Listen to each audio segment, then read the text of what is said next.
اللہ تعالیٰ نے clearly adaption کو الاؤ کیا ہے، اور اس میں صرف ایک شرط رکھی ہے کہ آپ نے جو ایڈاپٹیڈ بچہ یا بچی ہے اس کے والد کے نام کو چھپانا نہیں ہے، بلکہ ڈسکلوز کرنا ہے، مینشن کرنا ہے۔ Other then that the almighty has mention nothing. لوگ اپنی ریلیجس اوپینینز کے بارے میں اتنے زیادہ ایموشنل ہوتے ہیں کہ وہ یہ بھی نہیں دیکھتے کہ اللہ تعالیٰ اس سے زیادہ اپنا دین جانتا ہے۔ God knows better his religion than these people۔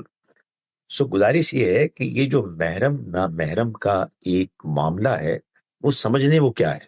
ایک نامحرم مرد اور نامحرم عورت، ان کے درمیان لیگلی، قانونی طور پر نکاح ہو سکتا ہے، شادی ہو سکتی ہے۔ جب کوئی بچہ یا بچی بڑے ہو جاتے تو پھر اس کے بعد یہ جو لڑکی ہے، یہ یا پھر اگر لڑکا ہے تو اس صورت میں وہ خاتون اگر اپنے آپ کو ایمبیلش کریں گی، زینت سے آراستہ کریں گی، فار انسٹنس جیولری پہنیں گی یا میک اپ کریں گی، تو سوائے چہرے کے، فیس کے، ہینڈز کے اور فیٹ کے، جہاں اگر انہوں نے جیولری پہنی ہے یا میک اپ کیا ہوا ہے تو وہ دکھائیں گی۔ اس کے علاوہ سر اور ہر دوسری جگہ کو وہ اس صورت میں نامحرموں سے چھپائیں گی۔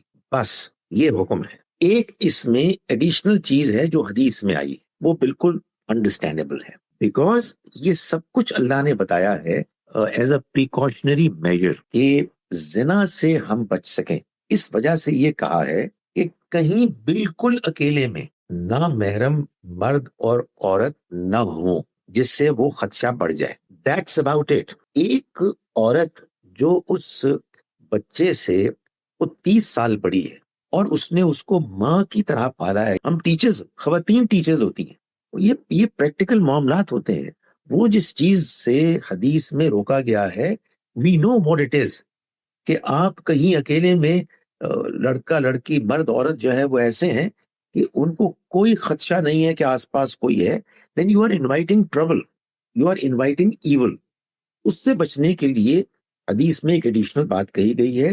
جو میں کہہ رہا ہوں وہ یہ ہے کہ instead of appreciating the context of what was mentioned، ہم اس کو ایک اتنی بڑی چیز بنا لیتے ہیں کہ اس کے بعد نتیجہ یہ نکلتا ہے کہ اللہ نے جس چیز کو کلیئرلی الاؤ کیا ہے وہ لگتا ہے کہ وہ الاؤڈ ہی نہیں ہے۔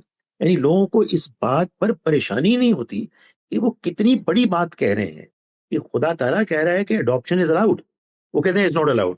جی سر، اس پہ ایک کامنٹ ہے جی، یہ sir many countries don't recognise this as adoption, for example Canada doesn't allow adoption from Pakistan as Pakistani adoption laws are not recognized here.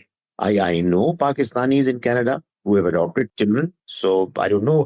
وہ میرا خیال ہے وہی والی بات ہوگی کہ بعض لوگ جو زیادہ مذہب میں اپنا ایک اسٹرانگ اوپینین رکھتے ہیں ان کا سن کے انہوں نے ایسا کیا ہوگا، but I am surprise. I know people who have adopted children in Canada, اور میں جس پرٹیکولر فیملی کی میں بات کر رہا ہوں وہی بچی ہے جو بڑی ہو گئی ہے، لیکن یار کوئی سوال ہی نہیں ہے، وہ بچی میں ہماری بھی بچی ہے، وہ بچی ان کی بھی بچی ہے۔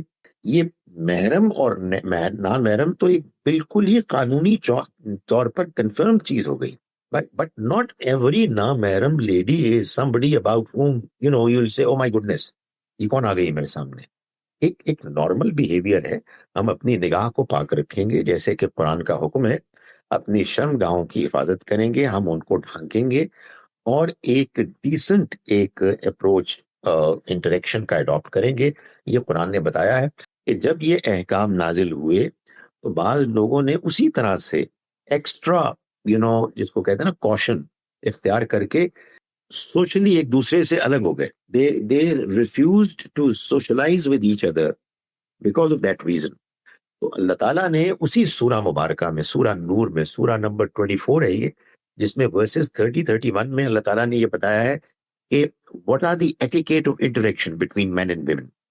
اور پھر آگے چل کے I think it's verse 58 57 58 59 میں اللہ تعالیٰ کو پھر یہ واضح کرنے کی ضرورت پیش آئی کہ دیکھو اگر تم رہ رہے ہو ایز فیملیز تو تم اپنے رشتہ داروں کے ہاں آ جا سکتے ہو، اپنے دوستوں کے ہاں آ جا سکتے ہو، کوئی مسئلہ نہیں ہے، چاہے تم الگ الگ کھاؤ یا تم مل کر کھاؤ، یہ اللہ نے باقاعدہ ایکسپلین کیا ہے۔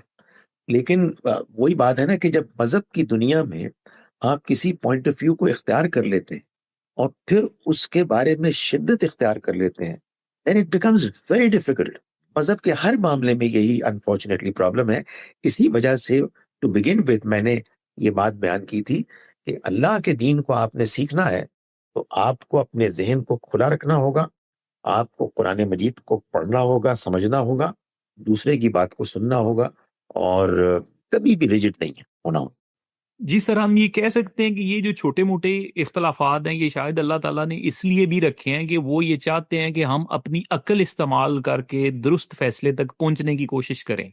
ایک یہ وجہ ہے، بالکل صحیح کہا، اور دوسری یہ وجہ ہے کہ تاکہ ہم اختلاف کے کیس میں بھی تمیز، تہذیب، میوچل احترام کے ساتھ آپریٹ کریں اور ایروگنس میں نہ آ جائیں۔ آج لوگ اتنے شدید ہو جاتے ہیں، اگر کبھی کوئی اس میں اونچ نیچ ہو جائے تو آپ معافی مانگ لیں۔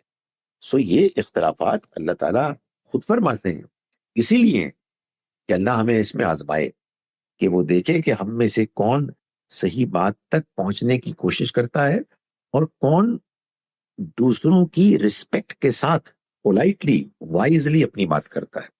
یہ امتحان نہ ہو تو پھر تو زندگی میکینیکل بن جائے۔